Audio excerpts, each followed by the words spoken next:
तेनालीराम की कहानी मौत की सजा।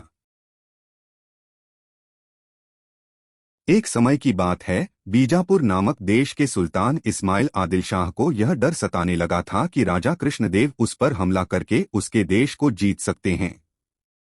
सुल्तान ने कई जगह से सुन रखा था कि राजा कृष्णदेव ने अपने साहस और वीरता से कई देशों को जीतकर अपने राज्य में मिला लिया है।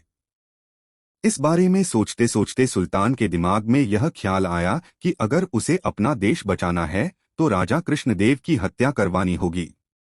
सुल्तान यह काम तेनालीराम के एक करीबी दोस्त कनकराजू को सौंपता है और उसे भारी इनाम देने का लालच भी देता है।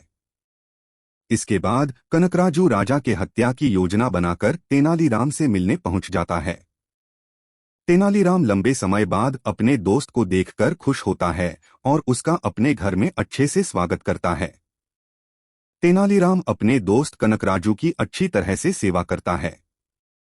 कुछ दिनों के बाद जब तेनालीराम किसी काम से घर से बाहर जाता है तो कनकराजू राज कृष्णदेव के पास तेनालीराम के पास संदेश पहुंचाता है कि अगर आप इस वक्त मेरे घर आएंगे तो मैं आपको अनोखी चीज दिखाऊंगा। ये चीज ऐसी है जिसे आपने कभी नहीं देखा होगा।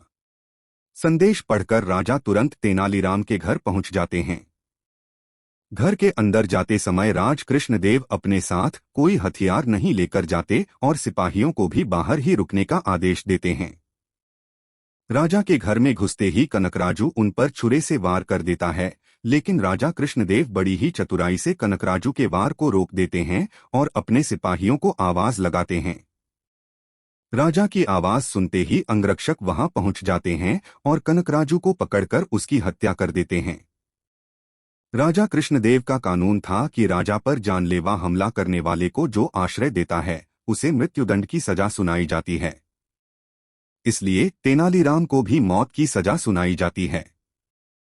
मृत्युदंड मिलने के बाद तेनालीराम राजा से माफी की गुहार लगाता है, लेकिन राजा कृष्णदेव कहते हैं, तेनालीराम, मैं तुम्हारे लिए राज्य के नियम नहीं बदल सकता। तुमने उस व्यक्ति को अपने घर में रहने दिया जिसने मुझे मरने की कोशिश की थी, इसलिए मैं तुम्हें क्षमा तो नहीं कर सकता, लेकिन तुम्हें किस तरह की मृत्यु चाहिए यह निर्णय मैं तुम पर छोड़ता हूँ। इतना सुनते ही तेनालीराम कहता है, महाराज, मुझे बुढ़ापे की मौत चाहिए। यह सुनकर सभी हैरान हो गए और राजा कृष्णदेव हंसते हुए कहते हैं, तेनालीराम, तुम अपनी समझदारी से फिर बच गए।